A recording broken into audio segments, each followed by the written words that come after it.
ಇಂದಿನಿಂದ ಶ್ರಾವಣ ಮಾಸದ ಆಚರಣೆಗಳು ಪ್ರಾರಂಭವಾಗಿವೆ.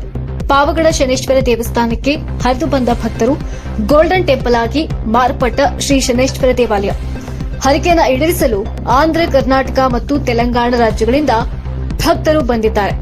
ಶೀತಲಾಂಬ ದೇವಿ, ಜ್ಯೇಷ್ಠಾ ದೇವಿ ಮತ್ತು ಶನೇಶ್ವರ ದೇವಾಲಯಗಳಲ್ಲಿ ಶ್ರಾವಣ ಮಾಸದ ಆಚರಣೆ ಪ್ರಾರಂಭವಾಗಿದೆ. ಸ್ವಸ್ತಿ ಶ್ರೀ ವಿಶ್ವ ವಾಸುವಿನ ವರ್ಷದಲ್ಲಿ ಶ್ರಾವಣ ಮಾಸದಲ್ಲಿ ಪ್ರತಿ ಶನಿವಾರ ವಿಶೇಷ ಪೂಜಾ ಕಾರ್ಯಕ್ರಮಗಳು ಬೆಳಗಿನ ಜಾವ 4 ಗಂಟೆಯಿಂದ ಸರದಿ ಸಾಲಿನಲ್ಲಿ ನಿಂತು ಶ್ರೀ ಶನೇಶ್ವರ ಸ್ವಾಮಿಯ ದರ್ಶನವನ್ನು ಭಕ್ತರು ಪಡೆದಿದ್ದಾರೆ. ಇನ್ನು ಸಂಜೆ 7:30ಕ್ಕೆ ಶನೇಶ್ವರ ಸ್ವಾಮಿ ಮತ್ತು ಜ್ಯೇಷ್ಠ ದೇವಿಯ ಬೆಳ್ಳಿ ಪಲ್ಲಕ್ಕಿ ಉತ್ಸವ ನಡೆಯುತ್ತದೆ. ಪೊಲೀಸ್ ಇಲಾಖೆಯಿಂದ ವಿಶೇಷ ಬಂದೋಬಸ್ತ್ ಮಾಡಲಾಗಿದೆ. News bureau, Raj Mudri news, ಧ್ವನಿ ನಿಮ್ಮದು, ಜಾಲ ನಮ್ಮದು. ಈ ಶನೇಶ್ವರ ಸ್ವಾಮಿ ನಮ್ಮ ದಕ್ಷಿಣ ಭಾರತದಲ್ಲಿ ಅತಿ ಮುಖ್ಯವಾದಂಥ ಒಂದು ದೇವರಾಗಿದೆ.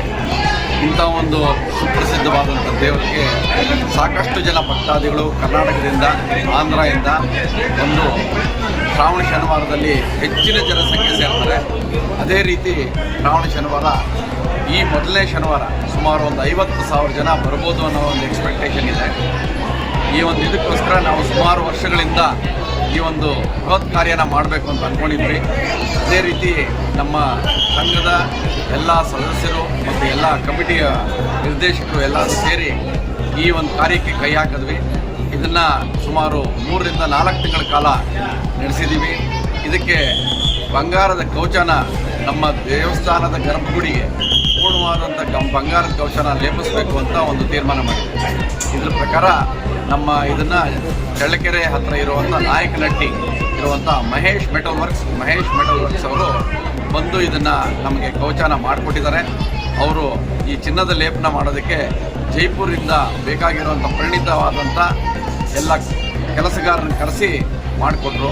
ಇದು ಸುಮಾರು 5.5 kg ಬಂಗಾರನ ಈ ಗರ್ಭಗುಡಿಗೆ ಲೇಪನ ಮಾಡಿದ್ದಾರೆ. ಇದಾದ ನಂತರ ಪಕ್ಕದಲ್ಲಿರುವಂಥ ಎಲ್ಲ ಜಾಗಗಳಲ್ಲೂ ಹಿತ್ತಾಳೆ ಕವಚನ ಲೇಪನ ಮಾಡಿ ಅದಕ್ಕೆ ರಂಗು ತಂದಿದ್ದಾರೆ. ಇದೇ ರೀತಿ ಇಲ್ಲಿನ ಭಕ್ತಾದಿಗಳು ಬರೋದಕ್ಕೂ ಮತ್ತು ಹೋಗೋದಕ್ಕೂ ಎಲ್ಲ ವ್ಯವಸ್ಥೆಗಳು ಮಾಡಿದೆ. ದೇವಸ್ಥಾನಕ್ಕೆ ಬರುವಂಥ ಭಕ್ತಾದಿಗಳಿಗೆ ನಾವು ಅನ್ನಪ್ರಸಾದದ ವ್ಯವಸ್ಥೆ ಸಮೇತ ಮಾಡಿದ್ದೀವಿ. ಹಾಗಾಗಿ ಪ್ರತಿಯೊಂದು ವಿಚಾರದಲ್ಲೂ ಅವರಿಗೆ ಕನಿಷ್ಠ ಸೇವೆ ಏನು ಬೇಕೋ ಎಲ್ಲದನ್ನು ಒದಗಿಸೋದಕ್ಕೆ ನಮ್ಮ ಸಂಘದ ಕಮಿಟಿ ಸಿದ್ಧವಾಗಿದೆ. ಬಂದಂಥ ಭಕ್ತಾದಿಗಳು ದೇವರನ್ನ ನೋಡಿ ಅವರ ಭಕ್ತಿಗೆ ಮಾಡಿ ಅವರ ಒಂದು ಆಸೆ ಏನಿದೆಯೋ ಅದು ಮತ್ತು ಅವರ ಕಾಣಿಕೆಗಳಾಗಿರ್ಬೋದು, ಅವರ ಮುಡುಪು ಇರ್ಬೋದು, ಪ್ರತಿಯೊಂದನ್ನು ಅವರು ಇಲ್ಲಿ ಸೇವಿಸೋದಕ್ಕೆ ನಮ್ಮ ಕಮಿಟಿಯವರು ಎಲ್ಲ ಅನುಕೂಲ ಮಾಡಿಕೊಟ್ಟಿದ್ದಾರೆ ಅಂತ ಹೇಳ್ತಾ ನಾನು ಇದನ್ನು ನಮಸ್ಕಾರ.